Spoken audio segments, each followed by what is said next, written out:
Hello guys. क्या आपको पता है कि इंडिया में एक एवरेज आदमी एक एवरेज लेडी से 5 साल पहले एक्सपायर हो जाता है। ऐसा क्या कारण है कि 35 से 45 की एज की ब्रैकेट के अंदर जो यंग बहुत ही हेल्दी लोग हैं उनकी हम अक्सर न्यूज़ में खबर देखते हैं कि वो एक्सरसाइज कर रहे थे, एक हेल्दी लाइफस्टाइल फॉलो कर रहे थे, लेकिन तब भी उनकी एक्सपायरी हो जाती है। इन्हीं कुछ सवालों का जवाब ढूंढने के लिए ये मैं अपनी इस पूरी सीरीज़ में पहली वीडियो आपके सामने ला रहा हूँ। हमारा टॉपिक रहेगा मेंस हेल्थ।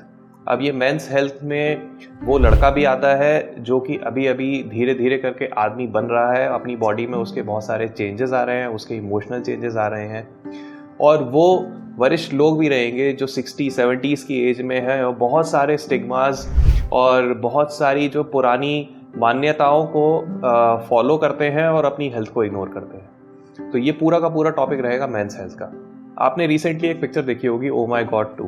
उसमें आपने देखा कि कैसे एक एडोलेसेंट लड़का, यानी कि वो लड़का जो किशोर अवस्था में आ गया है, उसके दिमाग में बहुत सारे सवाल होते हैं अपनी सेक्सुअलिटी को लेके, अपने प्राइवेट पार्ट्स को लेकर के, और उसको लेकर के इतने ज़्यादा उसके दिमाग में मिसकंसेप्शंस होते हैं कि वो सब लोगों के पास जाता है इस चीज़ के बारे में सॉल्यूशन ढूंढने के लिए, लेकिन सिर्फ एक डॉक्टर के पास नहीं जाता।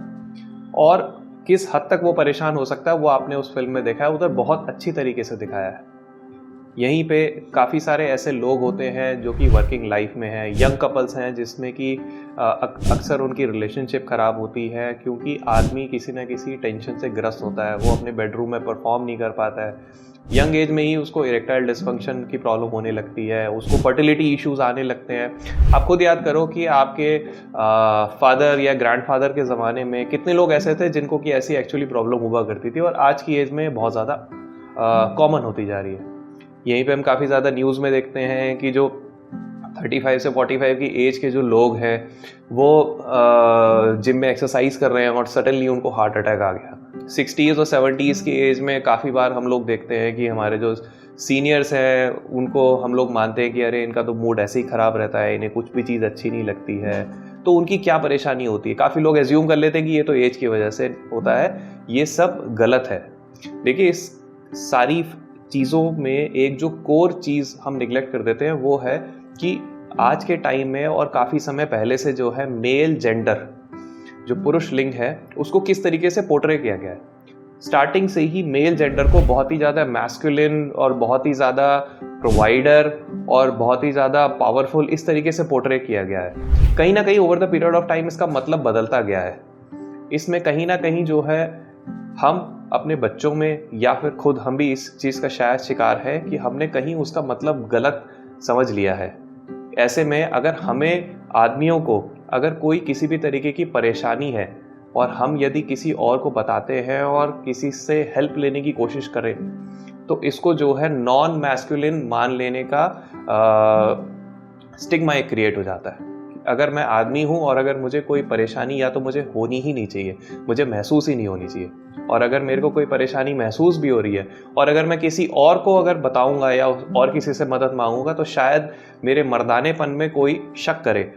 ये ऐसा एक तरीके से दिमाग में साइकोलॉजिकली बिठा दिया जाता है। गौर से आप सोचो इस चीज़ के बारे में।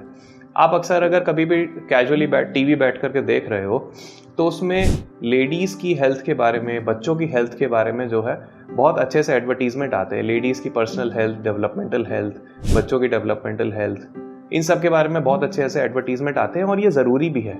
लेकिन लास्ट बार आपने सिर्फ आदमियों की हेल्थ की तरफ टारगेटेड कौन सा एडवर्टीजमेंट देखा है? टीवी कमर्शियल्स में मोस्टली आदमी को जो है बहुत ही ज़्यादा माचो, बहुत ही रिस्क टेकिंग बिहेवियर वाला आदमी दिखाया जाता है कि वो या तो प्लेन से कूद रहा है या फिर वो स्मोक कर रहा है या वो ड्रिंक कर रहा है। लास्ट आपने कौन सी ऐसी वीडियो देखी जहाँ पे कि आदमी को ये बताया जा रहा है कि उसको अपना ख्याल कैसे रखना है? उसको हमेशा ऐसे ही पोर्ट्रे किया जाता है कि वो बहुत ज़्यादा जो है स्ट्रांग है, और उसको ऐसे पोर्ट्रे किया जाता है कि चाहे कुछ भी हो जाए उस आदमी को कभी कुछ नहीं होगा। अभी बीते जस्ट हमारी अगर कैसेट को सिर्फ 2 साल ही आप रिवाइंड करो तो जब कोविड की महामारी आई थी तो ऑल ओवर वर्ल्ड ये निकल के आया था कि आदमियों की डेथ कोविड की वजह से कई गुना ज़्यादा हो रही थी। उस समय ये मर्दानगी कहाँ चली गई? उस समय ये जो आपके एजम्पशंस थे इनका कोई रोल एक्चुअली आया नहीं। ये सबसे बड़ी प्रॉब्लम है। इसमें होता यह है कि धीरे धीरे over the period of time जो आदमी एक्चुअली एक किसी मानसिक परेशानी से ग्रस्त है, किसी तरीके की स्ट्रेस से, किसी एंग्जाइटी से या किसी डिप्रेशन से अगर वो ग्रस्त है तो वो किसी से उतनी आसानी से जो है मदद मांग नहीं पाता है, वो अंदर ही अंदर घुटता रहता है। ऐसे ही आदमियों में जो है रिस्क टेकिंग बिहेवियर, आदमियों में एडिक्शंस और आदमियों में अनएम्प्लॉयमेंट और रोड ट्रैफिक एक्सीडेंट्स में जो है आदमियों की डेथ, ये सारी चीज़ें आदमियों में ही बहुत ज़्यादा देखी जाती है। मोस्टली हमारे इंडियन सिनेरियो में एक आदमी ही होता है जो कि एक फैमिली का एक होल सोल प्रोवाइडर होता है, तो उसके ऊपर अपने अलग तरीके के स्ट्रेस होते हैं। जब अलग तरीके के स्ट्रेस होते हैं तो उसको अलग तरीके से केयर की भी ज़रूरत है, उसको एक स्पेशलाइज केयर गिवर की ज़रूरत है। यही एक मोटा मोटा जो है अंडरस्टैंडिंग है मेंस हेल्थ की, यानी कि आदमियों की, स्पेसिफिकली आदमियों की पूरी जो भी उसकी हेल्थ की रिक्वायरमेंट्स हैं, चाहे उसकी इमोशनल नीड्स हो, साइकोलॉजिकल नीड्स हो, फिजिकल नीड्स हो, जिस भी तरीके से उसको परेशानी हो उस तरीके से वो उस पर्टिकुलर स्पेशलिस्ट से जो है मिलके बात कर सके। ये आइडिया है एक मेंस हेल्थ का, और इसी का एक पार्ट हूँ मैं, जो कि एक मेंस हेल्थ क्लिनिक होता है। इसी में एक स्पेक्ट्रम आता है इरेक्टाइल डिस्फंक्शन का, जिसका मैंने थोड़ी देर पहले जिक्र किया था। अब काफ़ी बार होता है कि यंग पेशेंट्स हमारे पास आते हैं, रिसेंटली मैरिड हैं, उनको इरेक्टाइल डिस्फंक्शन की प्रॉब्लम हो रही है, या अभी इनटू दी मैरिज हैं, 4 साल 5 साल 7 साल हुए शादी को, अब जो है इरेक्शन की उनको प्रॉब्लम आने लगी। अब शर्म के मारे ना तो वो अपने पार्टनर से डिस्कस कर सकते हैं, फ्रेंड्स भी उनको एडवाइस देते हैं तो अक्सर जो है एडवाइस काम करती है, मेरे समझ में मैक्सिमम टाइम नहीं काम करती। तो वो एक ट्रेन डॉक्टर के पास जाने की जगह वो दुनिया भर के सब तरीके के अपने ट्रीटमेंट आजमा लेते हैं, सब तरीके के सप्लीमेंट ले लेते हैं, बहुत सारे पैसे वेस्ट कर लेते हैं और हमारे पास आते हैं। मेरे एक्सपीरियंस में 50 to 60% पेशेंट्स ऐसे होते हैं जिनको एक्चुअली सिर्फ और सिर्फ ध्यान से बैठ के सुनने की, उनकी परेशानी समझने की और उसके अकॉर्डिंगली उसका जवाब दे करके उनको समझाने की ज़रूरत होती है। मैक्सिमम जो 50 to 60% केसेस मेरे एक्सपीरियंस में साइकोजेनिक इरेक्टाइल डिस्फंक्शन के होते हैं, जिसमें पेशेंट को जो है किसी मेडिसिन की ज़रूरत नहीं है, उसको सिर्फ उसकी चीज़ें समझाने की ज़रूरत है। ऐसे ही पेशेंट्स होते हैं उनको और प्रॉब्लम्स डेवलप होने लगती है, प्रीमैच्योर इजैकुलेशन डेवलप होने लगती है, पेशेंट्स अपने पार्टनर से दूर रहने लगते हैं, they prefer masturbation over having good time with their partner, family life खराब होने लगती है। पेशेंट्स जो है अपने डिप्रेशन मिटाने के लिए जो है स्मोकिंग, अल्कोहल, इन सारी चीज़ों की तरफ रुख करने लगते हैं। काफ़ी पेशेंट्स होते हैं जो कि ये भी नहीं जानते कि इरेक्टाइल डिस्फंक्शन जो है अपने आप में मेन बीमारी नहीं है। अगर आपको इरेक्टाइल डिस्फंक्शन है तो बीते आने वाले जो है 5 साल में हार्ट अटैक का रिस्क या स्ट्रोक, यानी कि जो दिमागी अटैक होता है, उसका रिस्क बहुत ज़्यादा होता है। तो मैं एज अ स्पेशलिस्ट, अगर आप मुझे इरेक्टाइल डिस्फंक्शन की प्रॉब्लम बता रहे हो तो आई एम मोर वरीड कि आपकी हार्ट हेल्थ कैसी है या आपको स्ट्रोक आने का रिस्क है कि नहीं, क्योंकि इरेक्टाइल डिस्फंक्शन का ट्रीटमेंट तो मैं कर ही दूंगा, but I am more worried about your overall health. ये रीज़न होता है, आप देखते हो कि 35 से 45 की एज में जो है काफ़ी सारे लोग हैं, जिम जा रहे हैं, सब जा रहे हैं, इतना हेल्दी लाइफस्टाइल जो है फॉलो कर रहे हैं, लेकिन उनको तब भी एकदम से जिम में हार्ट अटैक आ गया, क्यों आ गया? ठीक है, मोस्टली अब जो घर बैठे जो बिल्कुल व्हाट्सएप जनरेशन वाले लोग होंगे वो तो ये फॉलो करेंगे, नहीं ये तो स्टेरॉइड ले रहा होगा इसकी वजह से होगा, ये तो प्रोटीन ले रहा होगा उसकी वजह से हुआ होगा। इन लोगों की बातें कभी मत सुनना, क्योंकि ये इन लोगों को जो है बिल्कुल कोई नॉलेज नहीं है, इनको बस खाली टाइम पास करना है, तो इनको थोड़ी सी जूसी गॉसिप करनी है। अगर आपको एक्चुअली कोई रीज़न समझना है तो आप जाके एक स्पेशलिस्ट से मिलो इसके बारे में। काफ़ी बार ऐसा होता है कि आप 60-70s के आसपास पेशेंट्स को यूरिन की थोड़ी प्रॉब्लम डेवलप होने लगती है, उनको यूरिन जाने में टाइम ज़्यादा लगता है, बाथरूम में टाइम ज़्यादा लगता है, रात को कई बार उठते हैं।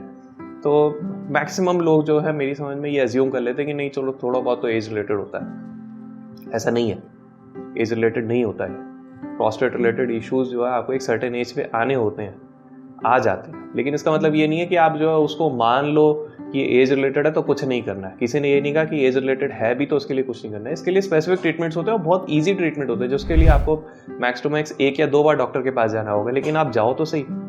काफ़ी बार होता है हमारी घरों में जो है सीनियर सिटीजन्स होते हैं, ग्रैंड पेरेंट्स होते हैं, उसमें जो है ग्रैंड फादर्स होते हैं, हम कहते हैं कि ये तो हमेशा ही गुस्सा रहते हैं, हर चीज़ पर इनका मूड ख़राब रहता है। वो खुद बताते हैं कि उनका किसी चीज़ में मन नहीं लगता है, कोई चीज़ अच्छी नहीं लगती। क्या आपको पता है ये साइंस हो सकते हैं आदमियों के अंदर टेस्टोस्टेरोन डेफिशिएंसी की? लेडीज़ के अंदर मीनोपॉज सबने सुना है, लेकिन आदमियों के अंदर मेनोपॉज या फिर एंड्रोपॉज किसी ने सुना है इसके बारे में? नहीं सुना। ये साइंस होते हैं। एज के साथ जो है ये सारी चीज़ें जो है आप कह सकते हो कि चलो ये थोड़ा सा डिप्रेस्ड है कुछ है, लेकिन एक बहुत इसका प्लॉजिबल रीज़न ये भी होता है कि एज के साथ आदमी का जो मेन हार्मोन लेवल होता है, टेस्टोस्टेरोन लेवल होता है, वो धीरे धीरे डिक्लाइन होने लगता है। उसी का ये असर भी है कि आदमी जो है कभी कभी डिप्रेशन का शिकार होता है, वो बहुत ज़्यादा अपनी खुद की केयर में या फिर आसपास की चीज़ों में, काम में इंटरेस्ट नहीं ले पाता है, उसकी सेक्स ड्राइव खत्म हो जाती है। वो घर परिवार में अपने बहू बेटियों के साथ, बेटों के साथ क्या डिस्कस करेगा कि मेरी जो है लिबिडो खत्म है या मेरा सेक्स करने का मन नहीं करता, मेरे को जो इरेक्टाइल डिसफंक्शन डेवलप हो रहा है, वो किससे जाके बात करेगा? किसी से बात नहीं कर पाता, वो और चिड़चिड़ा हो जाता है। तो we as a society we need to understand these kind of problems. ये ऐसा नहीं है कि एज के साथ होता ही होता है, ये तो जिसने कभी प्रॉब्लम को समझा ही नहीं, उसने एज्यूम कर लिया एज के साथ है भी मेरे साथ चल रहा है तो सबके साथ ऐसा होना चाहिए। ये गलत अप्रोच है, क्योंकि उसका ट्रीटमेंट बहुत सिंपल है।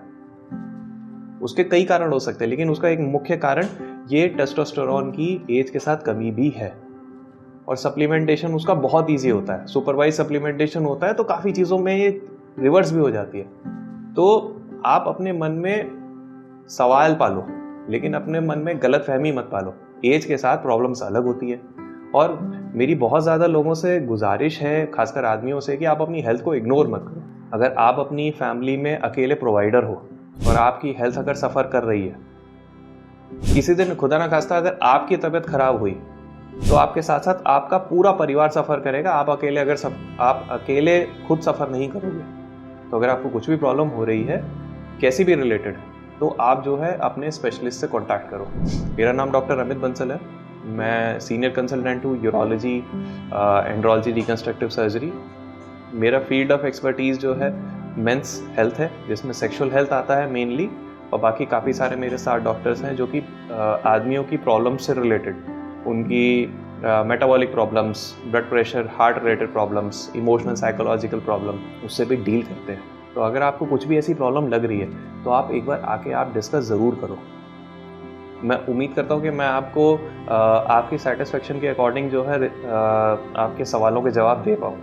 बाकी अगर आपको आने से पहले कोई भी हमसे सलाह करनी है या हमें किसी तरीके से कांटेक्ट करना है, तो एक नंबर आपको नीचे दिख जाएगा, आप उस पर व्हाट्सएप पे हमको मैसेज छोड़ सकते हैं एंड हमारे साथ आप कोऑर्डिनेट कर सकते हैं। आगे आने वाली वीडियोस में मैं आपके साथ अलग अलग जो मेंस हेल्थ इश्यूज़ होते हैं उनको बैठ के डिस्कस करूँगा, उनके क्या कारण होते हैं, क्या ऐसी मिसकंसेप्शंस हैं, क्या ऐसी मिथ्स हैं, क्या ऐसी गलत फहमियाँ हैं जिसका लोग यूजुअली शिकार होते हैं, कौन सी ऐसी गलतियाँ हैं जो कि आपको अवॉइड करनी चाहिए, और कौन सी ऐसी चीज़ें हैं जो एक्चुअली आपको फॉलो करनी चाहिए जो आपको फ़ायदा देंगी।